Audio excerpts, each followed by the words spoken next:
I'm Morgan Peckma, Editor-in-Chief of City and State, and this is Last Look. Today, our guest is election attorney and election law expert, Jerry Goldfeder of Strzok and Levin. Jerry, thank you so much for joining us. Good to see you. Jerry, you represent Christine Quinn in this mayoral race.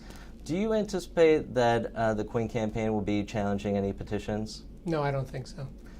Have you seen any challenges in the offing among any of the mayoral candidates? No. Do we ever see Democrats challenging Republicans' petitions in the primary process, or Sometimes. vice versa? Sometimes. All you have to be is a voter, eligible to vote in the particular election, and you can challenge. So there's no reason why a Democrat can't challenge a Republican in a primary, or vice versa. It's rare, but it does happen.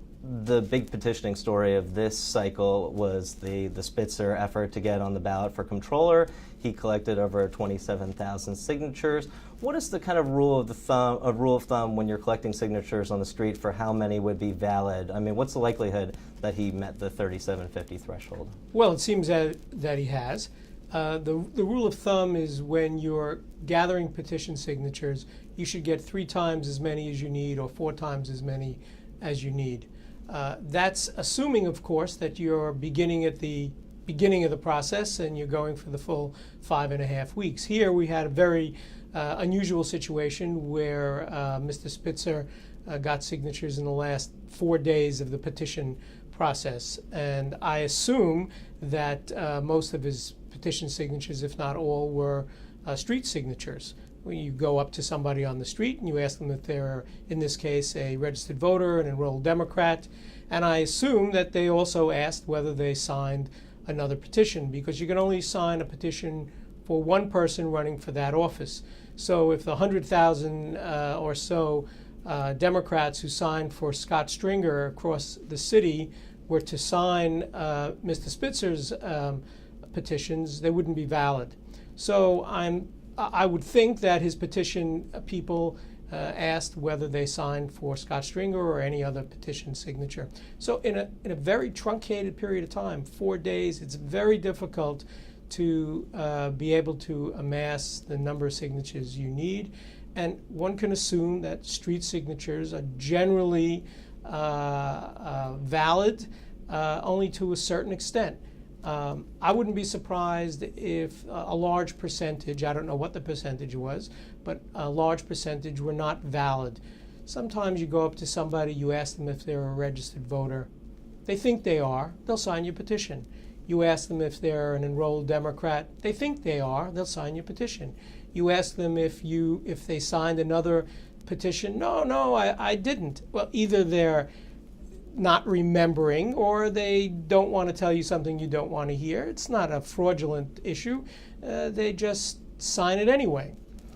When you're looking at so many signatures, 27,000 signatures, or in Scott Stringer's case, over 100,000 signatures, how, as an election attorney, do you begin to even evaluate whether those signatures are valid, whether you have the possibility of challenging? Well, I use the same method that I use for my clients before I submit the signatures. When I'm submitting signatures on behalf of a candidate, whether it's a candidate for mayor and Chris Quinn, or a candidate for borough president or city council, I look through all the petitions to make sure, as best as I can, that the process was followed pursuant to the law. So, for example, in the Democratic primary, you need to have a witness, a canvasser, someone who's gathering signatures. They need to be enrolled Democrats, anywhere in the state, but they need to be enrolled Democrats. So when I review petitions before they're submitted, I make certain that our subscribing witnesses are enrolled Democrats. Then I look to make sure that the canvasser has filled in all the information that he or she is required to fill in.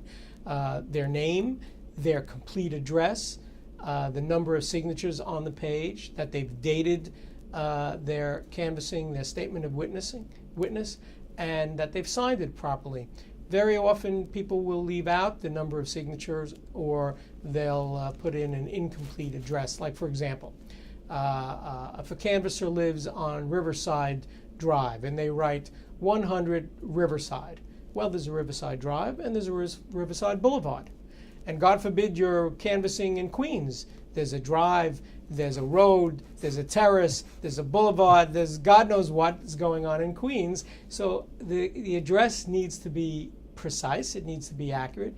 If there's an east, it should say east. You could put the initial E, but it needs to have the east there. If it's a boulevard or a street, you need to have that. In Brooklyn, you could have East 9th, West 9th, North 9th, South 9th Street. So when I look at petitions for my candidates, for my clients, I look at all of that to make sure that the canvassers have done what they're supposed to do. And I use the same exact procedure when I'm looking at an opponent's petitions. I'll look to make sure that their canvassers, their witnesses are enrolled in the right party, that they filled in all the information. And then I'll look at all the signers on that sheet to make sure those dates are there, to make sure that their address is complete, to make sure that the county is there. So there's a lot of technical information that needs to be put in on these petitions. It's a lot more liberalized than it was 20 years ago, but there are still a lot of hurdles that that a candidate needs to overcome, whether you're doing it for 5.5 weeks or you're doing it for 3.5 days. Certainly there are so many technicalities that can invalidate your petitions, a mistake on the cover sheet or the wrong number of volumes. But when you, as an election attorney, approach your candidates and say, I think we have a valid challenge here, or that these petitions might be vulnerable, do you also talk to them about the potential political ramifications of challenging petitions, how it might look in the media? Absolutely. And part of my job as a lawyer is to give them my judgment as to whether or not they have a case and what the ramifications of that case might be. So I always take a full-service approach in advising my clients as to whether they should challenge somebody else's petitions. Ultimately, it's their choice. Part of the reason that Eliot Spitzer appears to have been able to have collected so many signatures is because there's such a large universe of Democratic voters in New York City, but the universe is far smaller for Republicans. If you're working on a Republican race, are you a lot more careful in how you scrutinize the signatures because they're so much more difficult to accrue? Absolutely. And as a matter of fact, Republican election lawyers generally advise their clients, candidates for Republican nomination, to make appointments with Republicans in districts where there aren't very many Republicans living, calling them up and saying, I want your signature, I'm going to come over and I'm going to get it. Because I don't want to say they're a totally rare breed, but they are a totally rare breed in New York City. In certain areas, there are very few Republicans. So you have to be very careful. And the candidates know that, the Republican election lawyers know that, and they're very focused on where their constituents live and trying to get them to sign their petitions. You're not going to have a Republican candidate running for borough president stand in front of Fairway or 96th and Broadway getting signatures, because they'll get next to no valid Republican signatures. That's just life in the big city today. There was some talk that with the lowering of the signature threshold after the passage of the referendum a few years ago, that there might still be some challenges to say that the city didn't have the right to reduce the state statute independently. Is there any validity to that thinking from a legal standpoint in your mind? I don't think so. We have a state law that relates to ballot access.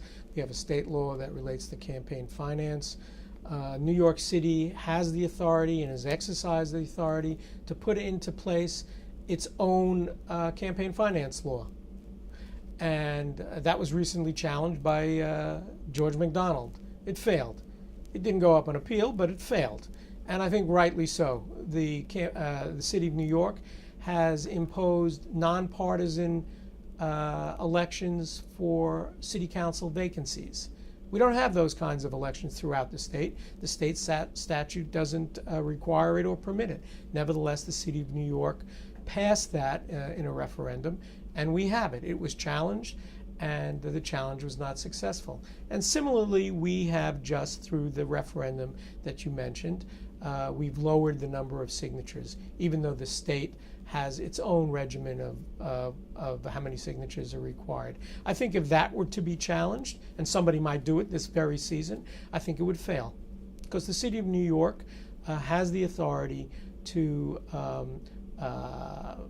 enact legislation through the referendum process, by not enact the legislation to amend the city charter to have its own electoral process. Jerry Goldfeder, thank you so much for joining us. My pleasure. And that's it for this episode of Last Look. To watch other episodes, please visit us on the web at cityandstateny.com.